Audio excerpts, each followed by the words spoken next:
Stop met zeuren over de loonkosten. Dat die hoog zijn, dat is een teken van welvaart. Daar moeten we blij mee zijn.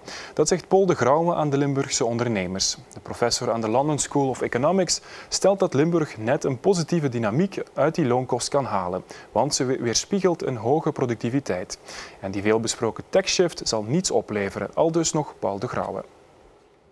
De verzamelde ondernemers moeten zich in hun koffie verslikt hebben toen hen op een ontbijtmeeting bij VOCA Limburg verweten werd onterecht veel te klagen. Het is niemand minder dan Paul de Grauwe, die in het hol van de leeuw de hoge loonkosten verdedigt. Waarom zijn die loonkosten in België zo hoog? Dat is omdat we zo productief zijn, dus het is omdat we zo welvarend zijn.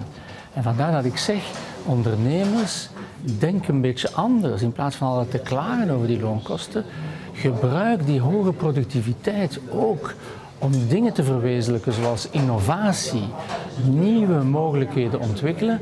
En dan krijg je een verhaal dat veel positiever is dan altijd zitten klagen over die hoge loonkosten.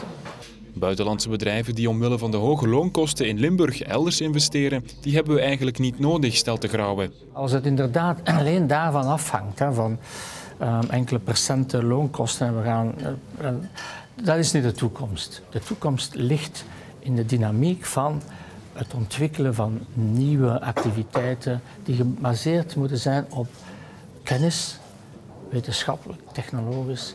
En ik denk dat we dat kunnen pousseren, zodat Limburg daarvan kan profiteren. En dan zal Limburg ook op een groeipad zijn dat veel stabieler is dan een situatie waar je voortdurend zit te kijken over de grenzen en de loonkosten daar een klein beetje lager of een klein beetje hoger. Tot slot veegt de Grauwe de veelbesproken taxshift van tafel. We moeten daar minder aandacht aan besteden aan een taxshift, meer aandacht besteden aan investeringen in menselijk kapitaal.